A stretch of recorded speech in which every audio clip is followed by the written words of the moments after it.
We bring the news. We bring the action. We bring it live. This is 101.9 High FM. Hello, this is Sue Jackson on Finding Human, and it's really good to be here today with my special guests, Isaak Resnick and Bernad Katz. Our talk today, our topic is on General Smutz and his role with Israel and South African Jewry. Isaak, many of you know already and enjoy his shows. Talk of the Town, which airs every Tuesday at 9 a.m., and then again at 7 on High FM. He's also on a Friday at 9 a.m. and on a Sunday at 4 p.m. He's a historian and a keeper of Jewish stories and history. And I must admit, Isaak, I always try and get here early on a Tuesday so that I can listen to you in there, because I want to feel closer as I listen to you. Thank you. Bernad is a financier and has got an unbelievable knowledge also of history and of General Smutz, and it's just great to have both of you here today.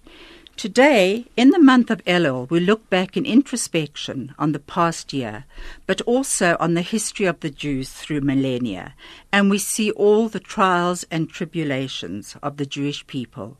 And as anti-Semitism again raises its hideous head, it is very appropriate to remember and to celebrate those men and women who stood out against the vast majority of people and had a kinship and a respect for the Jews.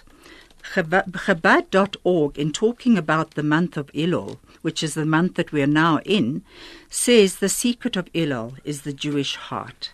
And the heart and the love it represents can thrive and flourish only when there is a totality in connection.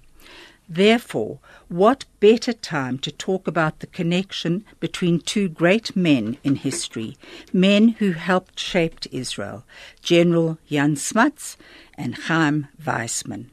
The friendship between these two men, Israel's first president and South Africa's prime minister, was of particular importance to the Jewish people.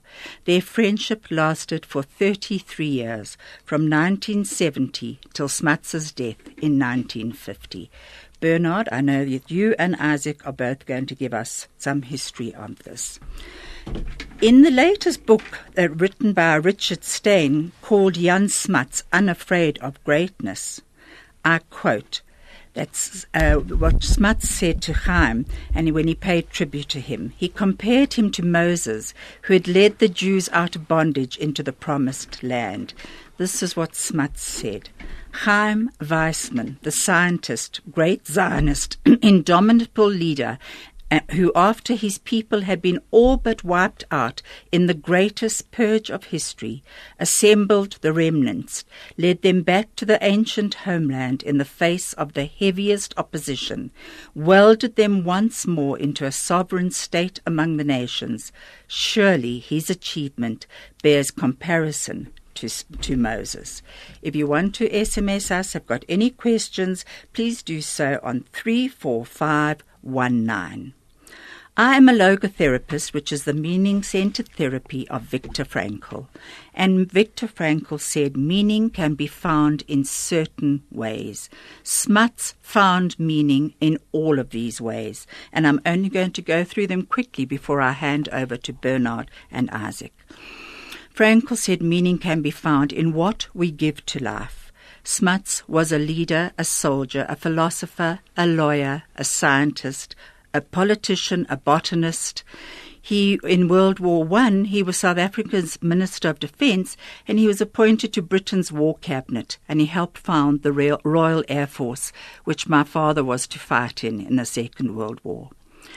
Then the other way of finding meaning is what we experience from the world. Smutz was a naturalist, a botanist. His love of family is well known, his friendships, his love of his country, and the love of the simple things in life, like the high-felt grasses and the beauty of the bush. As a matter of fact, a quote from him as a young boy, he said, "Having no human companion, I felt a spirit of comradeship for the objects of nature around me. In my childish way, I communed with these as with my own soul. They became the sharers of my confidence." Then another way of finding meaning. is in attitude, the stand we take. Smutz is known for his dedication to service, his responsibility towards causes greater than himself. And a quote of his was, "A man is not defeated by his opponents, but by himself." This is true attitude. Thank you, Bernard. I would like to hand over to you now for a while. Tell us what got you interested in General Smutz. Well, I think I've been interested in politics from a very early age, and particularly South African politics. In fact, my first memory, thinking back, was when I was 11 years old, the 1970 election in South Africa. And I used to go and get the Cape Times every morning from my parents' bedroom. And I walked in on that particular morning. I think it was the day after Pesach, in fact. I think the election was on Pesach that year. And in their bedroom, they were reading the headlines of the Cape Times that morning, which the headline was that Eglin had lost again in Seapoint by a few hundred votes. And Sussman had increased her majority to 2,000 votes. So it was a very disappointing election result for those, of a liberal persuasion in South Africa. So that was my first memory of politics. And then my father had this book on Jan Smutz. It was the biography published shortly after his death by his son, Jannie Smutz. And I took this book and, well, I could say I read it, but I actually read it many times. I studied it. How old were you at the time? I must have been in 13, 14, 15, 16, thereabouts. Okay. And every Afrikaans oral was on Smutz, and every Hebrew oral was on Smutz. And I became, my father had been a fan of Smutz, and I became, fascinated by Smutz, both his intellect, which was extraordinary, and his personality and character. He strode an international stage. He punched way above his weight as a South African on an international stage. And you obviously really admired that in a person and in him. Absolutely, yeah. It, I said to you before the show, out in the British Parliament Square, there are 11 statues, of which 4 are from non-British people, of which 2 of them are South African, one Mandela and one Smutz, the other 2 being Mahatma Gandhi and Abraham Lincoln. And all of them endeared themselves to the British people through their magnanimity and their generosity of spirit. I think Smutz was just an extraordinary human being. With the defiant power of the human spirit. Thank you, Bern. Let's hand over to Isaak for a moment. Isaak, what would you like to add? You mentioned Chaim Weizmann. So I would reckon, I don't know if Bernard has read, there's a book written by Chaim Weizmann, his autobiography called Trial and Error. And there's a whole chapter on Jan Smutz. Can we just go for an ad break? Please, Isaak, you know them well, and then we'll get back to you. From talk to music, from Johannesburg to Israel, from sport to business, this is 101.9 Chai FM. ShopRite has recently partnered with Food Bank South Africa to have maximum impact in the area of hunger relief. All surplus food from our stores are donated to verified member organizations of Food Bank South Africa, a registered non-profit organization that sources, collects, sorts and distributes surplus food from manufacturers and suppliers. They work with us to ensure that all surplus food donated by our distribution centers and stores are collected by authorized Food Bank South Africa member organizations only. October is World Hunger Month, and Food Bank approached us for support for their planned food drive. Please read more about this.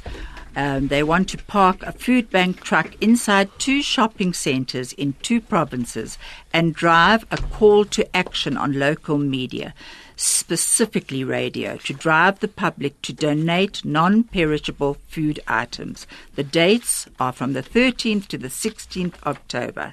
Food Bank also has patrons that could be part of the campaign, including Jenny Morris, Brian Habana, Jay Something, and Ishay Govinde Yimpa. They have a mascot called Fill the Gap, and they will most probably use the little guy at the venue to display the amount of food collected by filling up his tummy as the donations come in. This sounds like an incredibly good cause.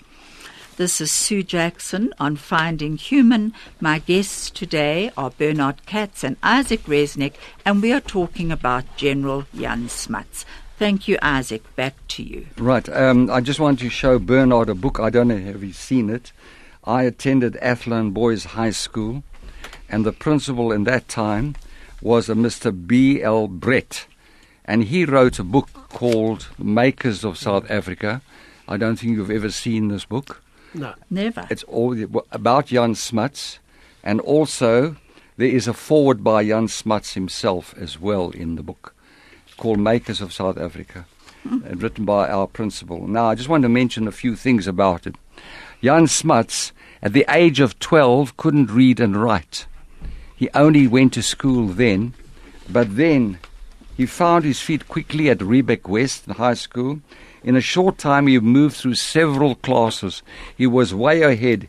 He had an amazing memory, unbelievable. And then I won't go into other histories, but the one thing I note about him, he didn't drink, he didn't smoke, and he didn't dance. That was one Smutz.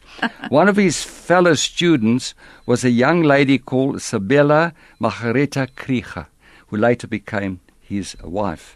And they studied together German and they read Greek. Now, whilst at Stellenbosch, he performed an amazing feat. 6 days before a Greek examination, he practically knew no Greek at all.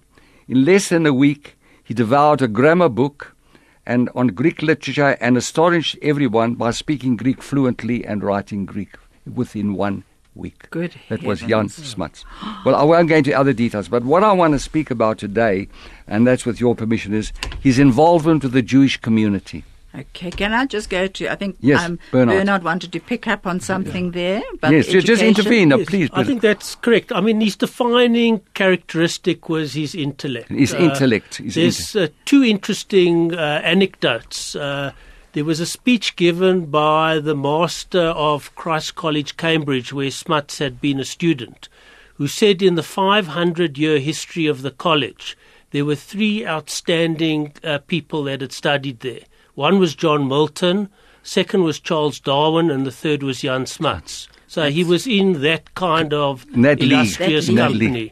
And the other anecdote was Albert Einstein said of Smutz that there were only 11 people that he thought understood the concept of relativity, and Smutz was one of them. And Smutz wasn't, science wasn't exactly what his primary area of study. But he understood it. But he understood it, yes. And a little later on, I've brought in to show you, and I'll get Sue to read it, is a letter here written to Ilse Smutz when Jan Smutz was ill, 5th of September 1928. I've got the original letter. I framed it here, and I want you to read it. Okay. Because his involvement with the Jewish community is unbelievable. And few people knew how he supported the Jewish community. You know, he was very involved with Chaim Weizmann, as you say, and the Balfour Declaration. He helped formulate the Balfour Declaration, and he wanted to see a homeland for the Jewish people. He was very keen on that. He pushed it through the British. As you said, he became a member of the War Cabinet at Second World War. He was very anti-Nazi, and he was in government with Herzog, who was then the Prime Minister. That's why they formed the United Party, South African Party, and he was the Vice Prime Minister. But unfortunately, they had that, what they call the Aliens Act, and because of political pressure, they passed that act where very few Jews could come into the country after 1939. But I'm going to also mention to you, do the listeners know the name of the shul that he opened in 1936? A very well-known shul in South Africa. He laid the foundation stone and opened that shul. So if you do know, text 34519, or you can call 074-654-7335. The name of the shul. Tell us later. Tell us later. Yes, I won't give the answer now. I want people to come in. the name of the shul that he opened, laid the foundation stone in 1936. He also laid the foundation stone of the Jewish Guild, the original Jewish Guild before 1914, which was in Van Brander Street, Johannesburg. Later on, don't forget, they moved out to first to Balfour Park, and then they went out to Sandton there. But I want to know the name of the shul. Now, one other thing I want to mention about Smutz. Just after the Boer War, he lived in Hillbrow, in Van der Merwe Street. And he lived in what they call semis. You know, those detached houses, one next door the other. And living next door him was a Greek sculptor. And this Greek sculptor came to him one day and said, look, I'm battling to make a living. What can I do? How can I earn some money? And Smutz told him, he says, go down. There's a new synagogue being built in Doornfontein. And offer them what you are making. This guy used to sculpt lions. He says, now the Jews believe in the lions of Judah. Now, if you go to any shul of the old synagogues, today not so modern, you have what they call the parochas, that's the ark curtain, and you see two lions facing each other. He says, and offer them to do lions for that synagogue. So, I'm going to put out the question as well, with your permission, Sue. What is the name of the shul that this Greek sculptor went, and there are the lions outside that shul today? So I've actually given you the clue. Yes, but I'll tell you one other thing. When this Greek man died, the sculptor, they came to his home and they found all other lions. Now, if you go down Louis Botha Avenue, and you're traveling around towards Highlands North, and you turn left into 11th Avenue, as you drive down, on your right-hand side, you'll see a whole row of houses with all lions outside the houses. Still standing today. You can go now. After this, take a drive and you'll have a look. And that's the Greek sculptor who did these lions. And the person who bought the house in Hillbrow, Van der Merwe Street, took them down to where he bought all these homes. You'll see the lions there. Because when those homes were demolished, they built a theatre there, a cinema called the Clarendon. I don't know if anybody remembers that, but that's also gone. So if there's any other things you want to know, please, it's over to you, Bernard. Bernard, I would like to find out from you that was incredibly interesting, Isaac, and I'm sure we're going to get quite a few SMSs about that. What actually formed the friendship between Chaim Weizmann and General Smutz? Yeah. It was in 1917, that's all I know. 1917 was quite an important year for all of this activity. What actually happened early, I think it was about May 1917, was Lord George offered Smutz command of British military forces in Palestine. Just hold it there, please, Bern. We've just got to break for an ad break. The best part of your day. At the heart of your community. All the talk. All the music. All the news. Chai FM. Hello, we're back again. Pick n Pay Hyper Norwood want us to let you know about the following specials. Pick n Pay Long Life Milk, 6 by 1 litre, 64 Rand 90 each. Lanceford Cottage Cheese, 250 grams, 24.95 each. Helios 500 gram margarine, 13.90 each. Pick n Pay strawberries 400 grams, 24.95 each. Albany Superior white bread, the 700 gram loaf, 11.95 each. Pick n Pay sweet potatoes 2 kilograms, 29.95 each. Pick n Pay onions, 3 kilogram carry pocket, 29.95, and Benny's mushroom pizza at 38.90 each. These specials are exclusive to Pick n Pay Hyper Norwood, only between the 13th and the 18th of September, and only while stocks last. This is Sue Jackson on Finding Human, and I have as my guests Isaak Resnick and Bernad Katz, and we are discussing General Jan Smutz. And Bernard was about to tell us about the relationship between Chaim Weizmann and General Smutz. Yeah, just as an introduction to that, what I was saying was in May, Lord George offered Smutz command of the British forces in Palestine. And Smutz was torn. In one respect, he wanted to take, and in another respect, he didn't want to take it because he wanted to be at the centre of things which was happening in London. In the end, he decided not to take it because he didn't think that the British military on the ground were that they considered Lord George to have an obsession with Palestine, and that they weren't going to achieve any major military action there. But towards the end of Smutz's life, he somehow regretted it because it would have been Smutz, not Allenby, who would have marched into Jerusalem. And he, used to talk about it a bit. He said what a dream he would have had of entering Jerusalem. But because he didn't go to Palestine, he got included. He was appointed to the British War Cabinet. And at that time, he was the 7th member of that War Cabinet. So it was actually a very small, elite number of people. And just after he was appointed, Chaim Weizmann came to meet him. He had a letter of introduction. It doesn't say from whom or how the meeting was set up.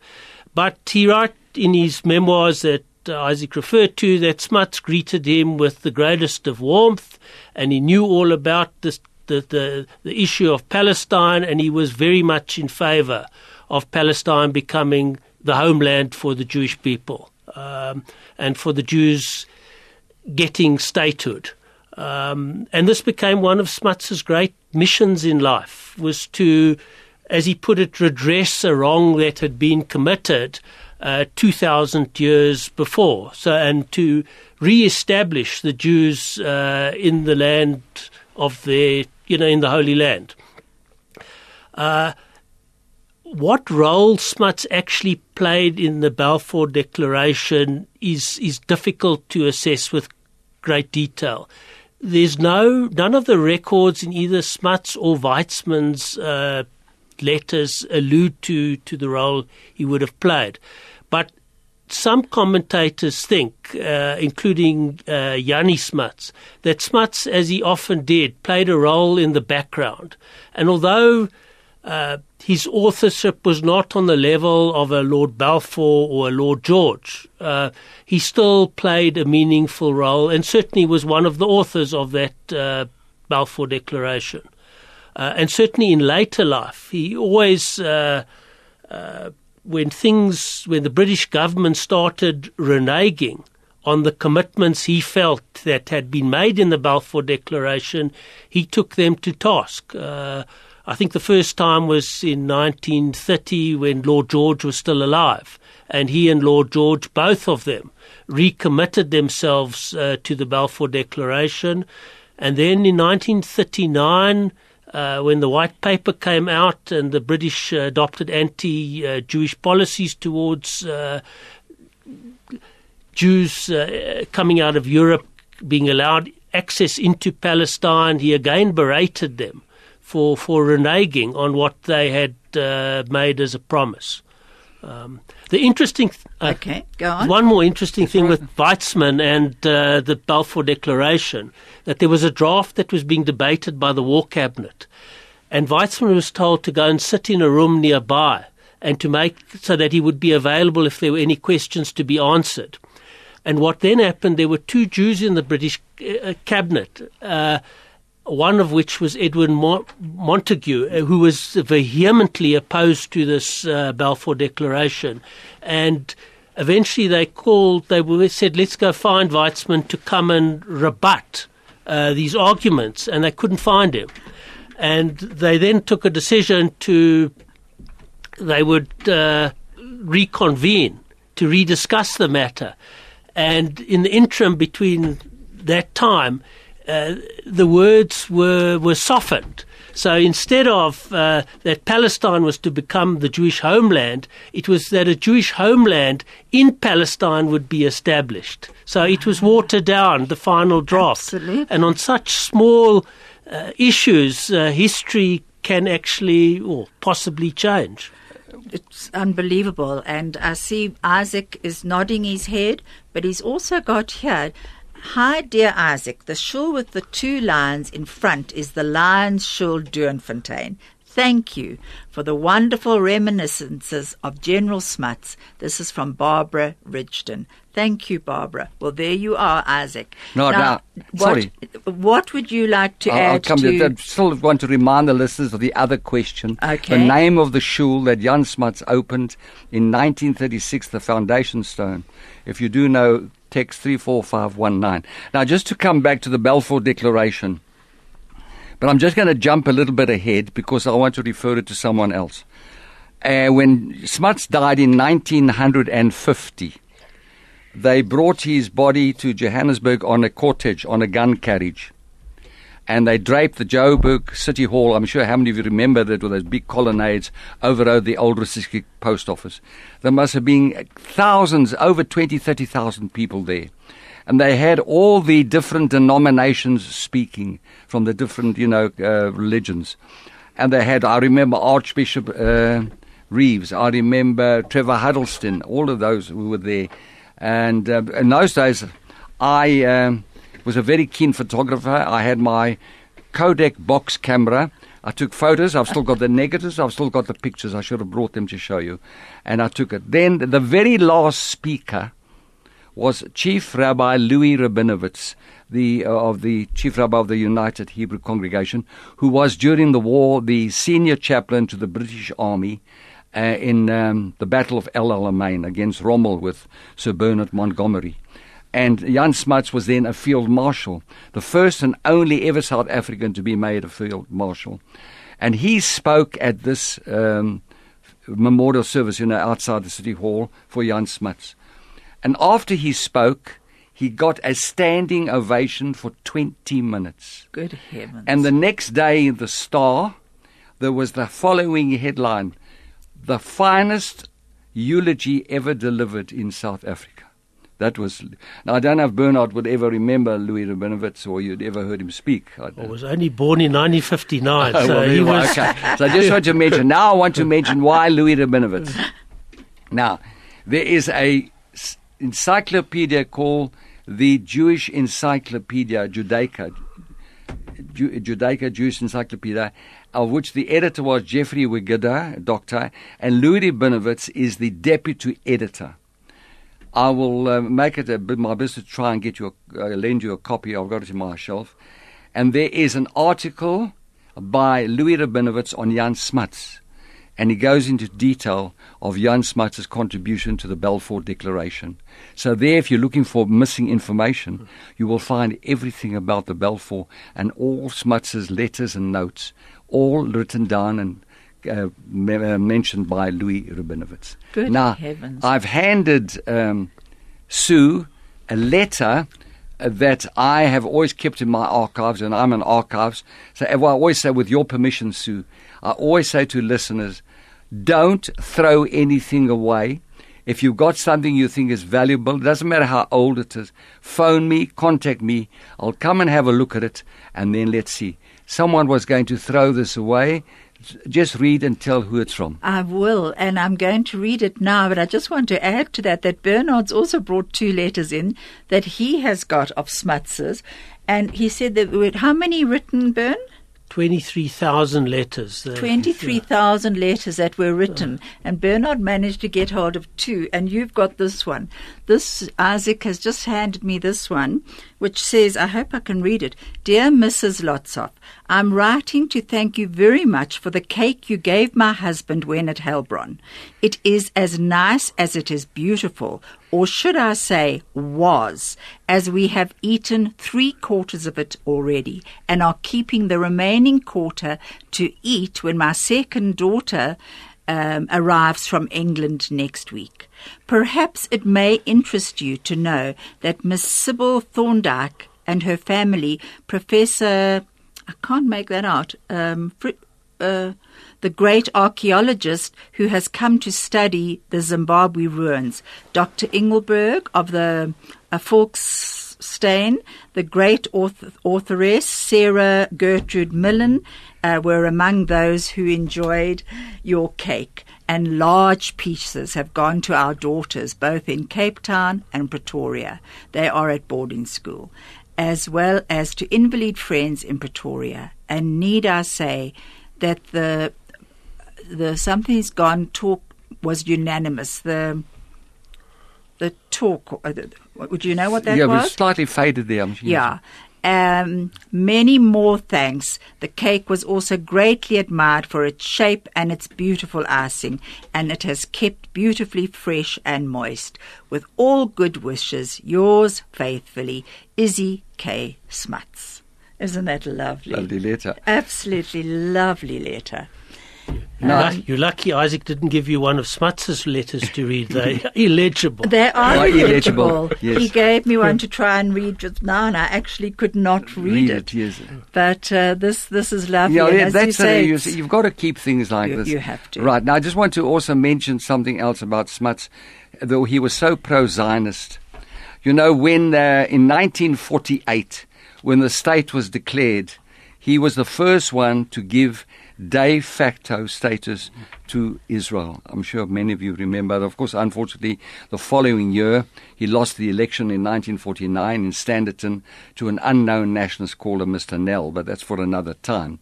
The other thing is, to honor Smutz, in 1948, the South African Zionist Federation, they named a moshav after him called Ramat Yonatan, because in Hebrew his name Jan Smutz, where they called Yonatan. So there is a moshav there called I believe it's an Ulpan today. It's an Ulpan today. And also if you go to Ashkelon, which is founded by the South African Jewish community, there's a Jan Smutz Avenue there as well. And in Jerusalem. Yes. My daughter is in Jerusalem, and she told me that she walked down the Jan Smutz street there. Right, so if there's anything, because I can go on a little bit further just now, but let's give Bernad or myself a chance. Yeah, I mean, the origins of Smutz's interest in Zionism is also, it's not clear exactly when it started, but the earliest recorded Jewish sentiment that he expressed was in the Transvaal Parliament in 1896, where they were talking about extending the franchise to immigrants, and he declared that Jews should have those same rights. But as far as Zionism was concerned, he always related an interesting story that in I think it was probably early 1917, after he'd come back from the campaign in World War I in East Africa, and he was sick. I think he had malaria, and he was on his bed in Irene. And a Jewish gentleman came to see him, and his name escapes me for the moment, which I'll think of quite, Nathan Levy. And Nathan Levy had immigrated to South Africa in 1896 from Holland, and he was an observant Jew. And he'd actually worked as a journalist on Die Volkstem, Afrikaans newspaper.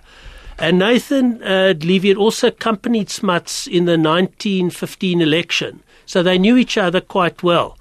And Nathan Levy approached Smutz on his sick bed in Irene to ask him to support the Zionist cause for the establishment of a Jewish homeland. And Levy reported later that Smutz was au fait with the issue and he was highly supportive of it.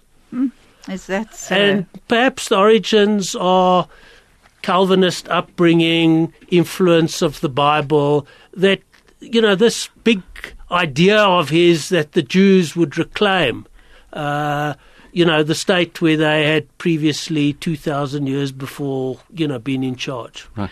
You know that Smutz was, of course, a Bible scholar. And he, after the First World War, he was one of the founders of what they call the League of Nations, the forerunner to the United Nations.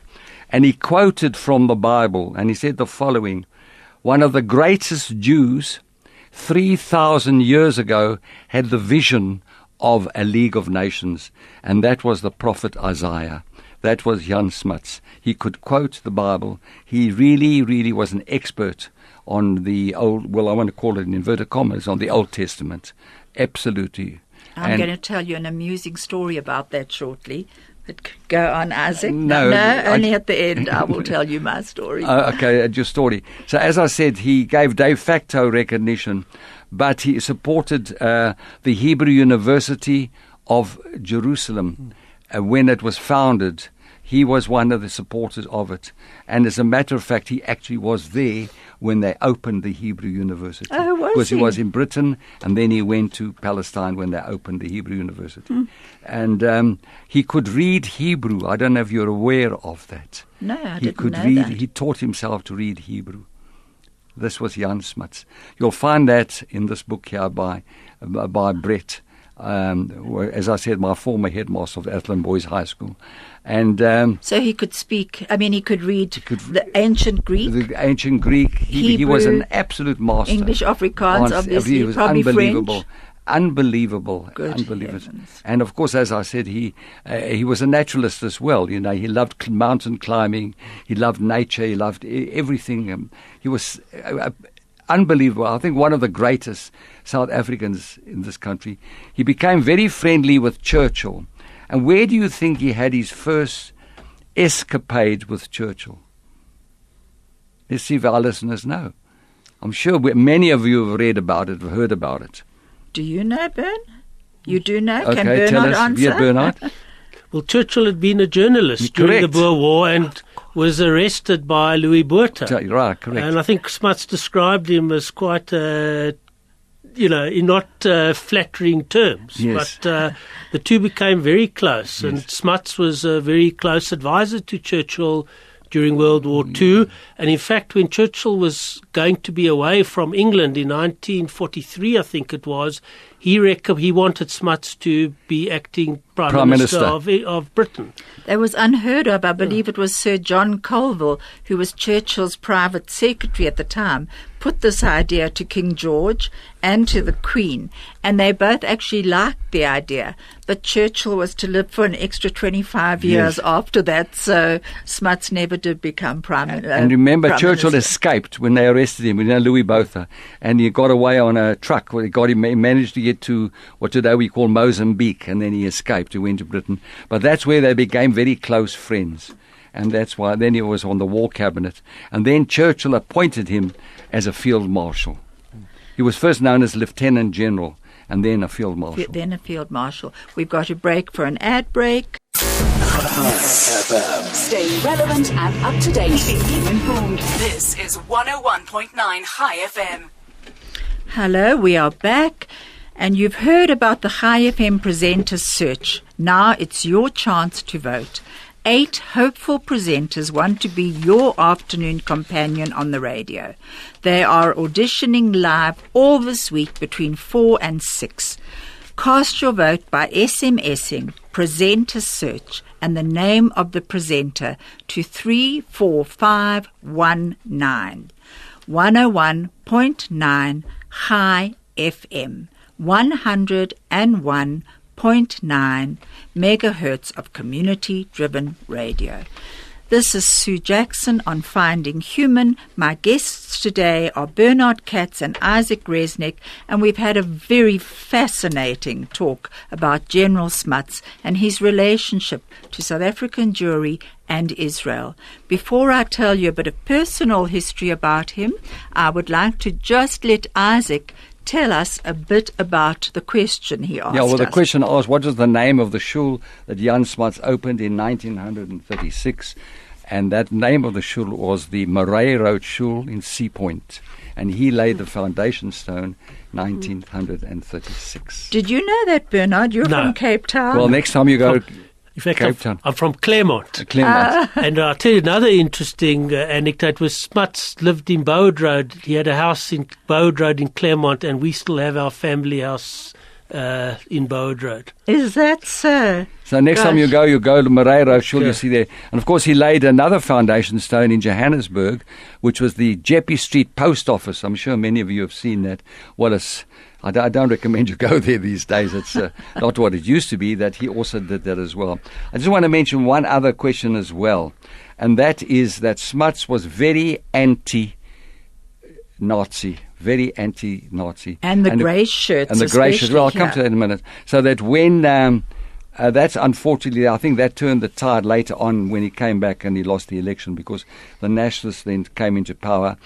He was very, unpopular because he had arrested in those days the following gentlemen, infamous gentlemen. There was a gentleman who became a general called Van der Berg. There was John Foster. There was a rabid anti-Semite called Eric Lowe and a Dr. Dunges. And they were all members of that Ossewa Brandwacht. And there was a Mr. von Moltko as well, I'm sure. And there was Leiby Reybrandt. And Smutz had them all arrested, and they were all going to be hung for high treason. But he was persuaded not to do it because, remember, he was a prime minister, because there would have been a bloodbath, a revolution in this country between the whites, the British and the Afrikaner. And one other thing also, where he was very unpopular, but he did it the right thing. Remember the 1922, there was a strike, the miners' strike in Fordsburg, and he just had them shot, those who, went against it. But that's other history. So it's over and to you now. And that's for another program because there's a lot to discuss here. Bernard, I hope you will come back as well with Isaak Resnick. I would like to now tell you my own personal connection to the Smutz family. My mother's sister, Daphne Webster, married Jan Christian Smutz, my uncle Jannie, General Smutz's son.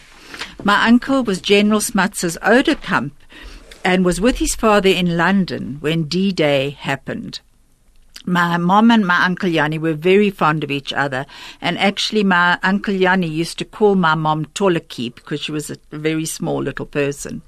My mom was living in London as my dad was a fighter pilot in the RAF, and he was on bombing missions when D-Day was announced. But my Uncle Jannie and his father, General Smutz, were actually there at the time. And my Uncle Jannie came and he collected my mom.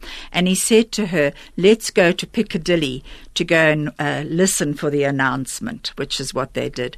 A very amusing thing that my uncle told my mother was that General Smutz had been very angry because in the King's speech he had quoted from the Old Testament, and General Smutz said to my Uncle Jannie, "Bring me the Bible, I want to check it." And he carried his Bible everywhere, and he checked the ancient Greek one, and he said that the king misquoted. I cannot believe it. Get me through to him immediately. And he pulled the king up about misquoting the Bible. But growing up, we spent very many happy family holidays on the Smutz farm with my brother Don, my cousins Jan, Mary and Izzy and I being loaded into the back of my Uncle Jannie's truck a few times a day as he inspected his land. My Uncle Jannie had a great love of children, and many of his farm employees used to bring their children to him to be healed whenever they were ill, whatever it was. And I think my uncle had learnt a lot of these healing techniques from his mom, Omar Smutz, who was a herbalist in her own right and enjoyed using herbs and things for healing. My uncle definitely carried that on. And when we used to, these were very exciting times to be loaded into the back of my uncle's truck, and off we would go through his lands. And if we came across any of the labourers' children, they were also piled onto the back. So we were a very mixed coloured group on the back of the truck, and there was a lot of laughter and a lot of bumping around. I would actually really like to pay tribute here to my cousin Jan Smutz, my Uncle Jannie's only son. He passed away in July this year, and his grandfather, the Obos as he was known very fondly by all the family, would have admired my cousin Jan's unbelievable courage and determination as he fought his final fight against cancer. To his wife Hilary and to my cousins Mary and Izzy, I wish you strength and I send you lots and lots of love. I'm now going to actually go back to Isaac, I can see he's wanting to say a few things. Yes. I just want to say I want to give a recognition to Stuart Tobin, who was responsible for getting me the copy of that not the copy, the original of the letter, because I see Stuart regularly, and he said to me he's got something. I said, give it to me, and I'll keep it because I collect archives. So we do have it here. Now, I just want to mention... Can I just read that quickly, Isaac? Yes. It says there's an SMS that's come through from Stuart Tobin. Isaac, that letter was from Mrs. Smutz. It was written to my father-in-law's mother, and you got that letter from me, Stuart. Thank you, Stuart. That's what I said. Now, just want to ask you now, Jan Smutz, he had the one son, but the daughter, who did she marry? Jan Smutz's daughter? I don't know. I do remember that two of my uncle's sisters lived in the farms just close by, and we used to always go and visit them. And, the strange thing is that towards the end of my mother's life, my mother only spoke Afrikaans. And she'd never spoken Afrikaans in her life before, and my father was Scottish and British as, Royal Air Force. And everybody when my mom was at a retirement village, everyone said that it was because she was related to General Smutz, and we must have spoken Afrikaans in the home with my uncle. But in actual fact, we didn't, because my aunt was very English. Yes. But, so I don't know who they I know married, one of them but we did speak Afrikaans there. Yes, because, isn't it strange that you give such a famous international person, and yet the children are not known, or they don't go into politics, or sometimes you do find that, but very rare. One would have thought General Smutz's son would have gone into politics or followed him. When Smutz passed away, he wasn't there. They needed a new leader for the United Party. So who did they appoint? His secretary, Strauss. Yeah. And then later on came Sir de Villiers Graaf. But one would have thought the son would have succeeded, but you don't have that happening today. And my uncle Yanni he lived a very simple life, like his father did as well. But he was not interested in politics at all, although he did. There were certainly pictures, paintings that Churchill had painted hanging up in the house and what have you, and he did entertain overseas visitors. But he was not interested. And my cousin Jan was asked to actually stand for Parliament, but said no, it was not for him. Yes. Now, I think we must mention one thing. I'm sure Bernard can also elaborate. Jan Smutz's love for mountain climbing, particularly Cape, the Table Mountain. I'm sure. Yeah, in fact, Smutz, when he was asked, he said he only had 3 hobbies. Plants, walking, and mountains. And in fact, an interesting quote by, for an Afrikaner not to be interested in rugby was quite something. He had no time for sports and cards and all of this, what he considered to be a waste of time. Harry Lawrence. Just wait, we're going to have to get back to that in a minute because we've got to break again for an ad break. A frequency like no other. 101.9 High FM. We're back. They are talkative, they are charming, they have opinions, and they are young. If your child or grandchild is between the ages of 6 and 12 years old and they would like to be on radio, then you need to contact High FM. We're looking for young people to review play venues, toys, and children's books on the High Kids Show. To get in touch, please email info@highfm.com or call Mandy at the High FM office 061 082 3459. Thank you, Bern. Let's go back to you, Bernard. Quote from Harry Lawrence, who said about Smutz, who actually served in the cabinet with Smutz as a junior minister. He said about Smutz's view on the world that life was finite, but the search was infinite, and therefore he had no time to waste on things other than searching for knowledge and gaining knowledge to try and understand the creation. Is that so? And I see one of the things he also said was that as he got older, he became more of a Hebraist. What is a Hebraist, a person Isaac? Who's studying a Jewish literature. So that's what he... Hebrew literature. One thing I want to mention too, in Smutz's cabinet, he appointed the first ever Jewish cabinet minister, and that was Dr. Henry Glassman, who was Minister of Health. And that was the only first Jewish minister, cabinet minister. Later on in years, of course, you got them in the nationalist government where they had Louis Shaw as Minister of Housing, one thing and another. But he was the first, was Dr. Henry Glassman. And Henry Glassman was a representative of the Hebrew University of Jerusalem, and that's where he met Jan Smutz when Smutz went to the opening of the Hebrew University in Jerusalem. Is that so? That's fascinating. I'm hoping that my cousin, when she's up here, my cousins live in Cape Town now, so Bernard, I'm hoping they're going to go and visit your street there and see where their opa lived.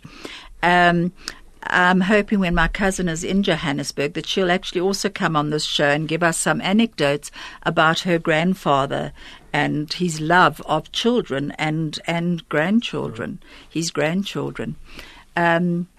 You know, we are living in a time of such turmoil at the moment that it's always so good to hear of someone who steps out of the norm and steps forward and offers his courage to the world. And I do believe this is something that General Smutz he did do, and so did Chaim Weizmann, I must admit. Yes. And Martin Luther King did say that one man's enemy is another man's friend. And I think this is also very true, and I'm sure a lot of our listeners today have probably got a few mixed feelings about this. But to us, certainly, both men were heroes. And I see there are a few other SMSs that have come through. Isaac, can you read that? Let's see. My mom's sister married to Hendro Kricha, whose father was related to Tani Izzy Kricha. That's interesting. My dad served under Jan Smutz in World War II, and he had a great fondness for him. Thanks so much for the show. I feel so proud of this great South African. I don't know if there's anything further there. No. That's great. Yeah, okay. Can I just, that said, I'm a granddaughter, I think. Just go down a little bit further there. Craig, please. Thank you, Craig. I am the granddaughter of Mary Magdalena Smutz. Oh, gosh, that's fantastic. Another little anecdote. My mother's first husband was killed in the Second World War. He was a South African Air Force pilot up in Gibraltar. And he was reported missing and never found. And my General Smutz and my grandfather, Norman Webster, were very close to each other. And my grandfather asked General Smutz if he couldn't look into what had happened to my mom's husband, Gordon Brodziak. And he did. And he actually came back to say that his plane had been seen shot down. So Craig is telling me we've got to wrap up now. It's been a very interesting show. Thank you so much, Bernad, Katz and Isaac Resnick, for being here today. And next week on this show, you will hear Rabbi Levi Aptzon and I discussing connection, a human value. Please join us at Tuesday next week at 10 a.m. Thank you so much.